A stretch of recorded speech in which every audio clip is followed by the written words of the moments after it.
Hello children, हमने आज पढ़ना है कॉमेट दत्ता पार्ट 2 का लास्ट पार्ट। और आप भी अपनी बुक्स खोलिए, पेज नंबर 85। चलिए शुरू करते हैं। ऑन December 15, कॉमेट दत्ता came closest to the earth at a distance of 80,000 kilometre. यानी कि 15 दिसंबर को जो कॉमेट दत्ता पृथ्वी के बहुत नज़दीक आ गया, कोई 80,000 किलोमीटर की दूरी पर। Millions saw it and admired it, लाखों लोगों ने उसे देखा और सराहा, प्रशंसा की। Only a handful knew how close they had come to total annihilation, मतलब बहुत ही कम लोग ऐसे थे, बहुत कम लोगों को ये अंदेशा था, कुछ ही लोग जानते थे कि वे पूर्ण सर्वनाश के कितने करीब पहुंच गए थे। When the comet had gone far away and was seen no more, Datta felt it safe to make the following comment to his wife.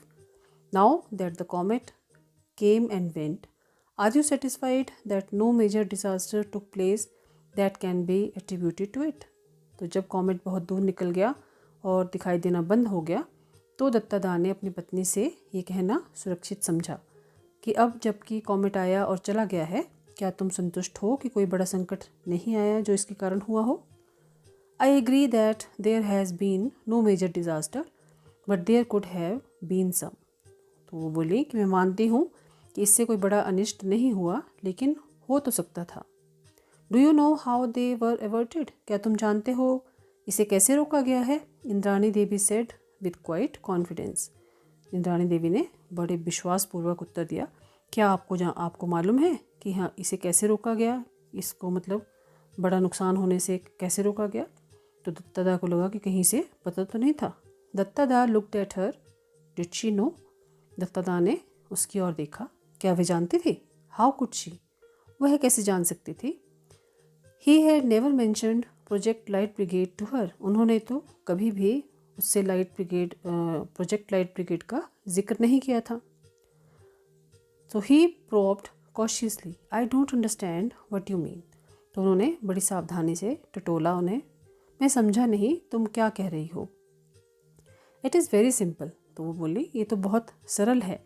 There were no disasters because of the yajnas at our house, क्योंकि हमारे घर पर जो यज्ञ हुए थे उसके कारण कोई अनिष्ट नहीं हुआ। अब दत्तादा बोलेंगे, but I never perform the यजना, पर मैंने तो कोई भी यज्ञ संपन्न नहीं किया था। Don't you remember I refuse to have anything to do with it, क्या तुम्हें याद नहीं कि मैंने उसमें भाग लेने से इनकार कर दिया था, कि मुझे उससे कुछ लेना देना नहीं है? ऑफ कोर्स आई डू, तो बोले कि हाँ बिल्कुल मुझे याद है।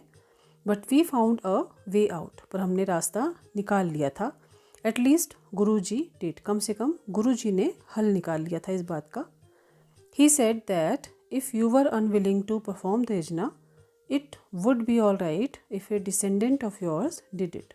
उन्होंने कहा था कि ठीक है, यदि आप यज्ञ में भाग नहीं लेंगे तो आपका कोई वंशज या उत्तराधिकारी भी इसे कर दे तो ठीक है। So we got Khoka to deputize for you, इसलिए हमने आपके स्थान पर खोका से यज्ञ कराया। खोका बेटा उनका 8-9 साल का पोता है, जिसने दत्तादा के स्थान पर ये यज्ञ पूर्ण किया था।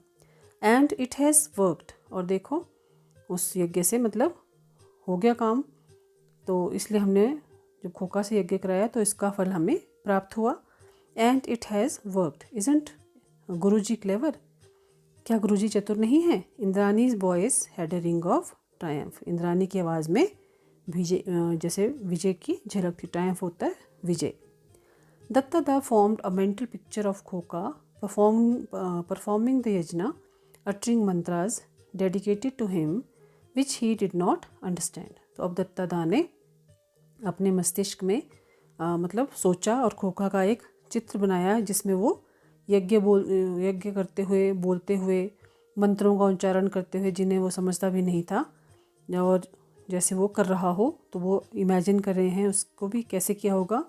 pouring ghee eight specified intervals into the fire, offering flowers. फिर उन्होंने मतलब वो जैसे इमेजिन कर रहे थे कि खोखा मंत्र पढ़ रहा है जिसका उन्हें उससे मतलब भी पता नहीं है। फिर रुक रुक कर अग्नि में घी डाल रहा है, फिर फूल चढ़ा रहा है, ठीक है। तो ऐसे ही करते हैं जब यज्ञ होते हैं, आप सबको पता ही है। तो and then the picture changed to an assembly of scientist at the conference analysing the problem, devising solution and executing them rationally and efficiently. और फिर अचानक वो चित्र बदल गया और उन्हें वो इमेजिन करने लगे कि कॉन्फ्रेंस में आए हुए जो वैज्ञानिकों के समूह में वो समस्या का विश्लेषण कर रहे हैं, हल निकाल रहे हैं, और उन्हें विवेकपूर्ण और कुशलता से जो लागू करते हुए लोग थे वो उनको इमेजिनेशन में जैसे वो देख रहे हैं। मतलब दोनों जो चीज़ें हैं, एक तरफ मतलब धार्मिक मान्यताएं हैं कि यज्ञ करने से अनिष्ट नहीं होगा, और दूसरी तरफ वैज्ञानिक आउटलुक है कि जिसका वो हल निकालने की कोशिश कर रहे थे। तो it seemed hard to believe that both pictures were different aspects of contemporary human society.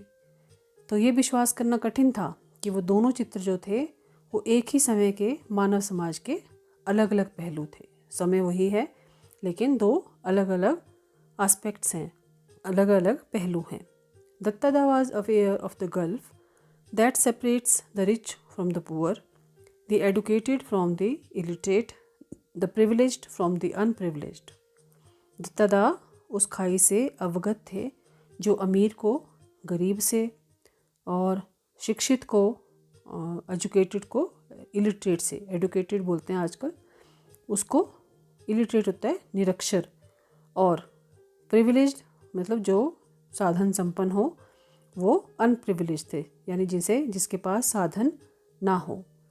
वो उस खाई को तो जानते थे कि हाँ अमीर को गरीब से अलग करने वाली खाई है, पढ़े लिखे और अनपढ़ों के बीच में एक खाई है, साधन संपन्न और साधनहीन के बीच में एक खाई है।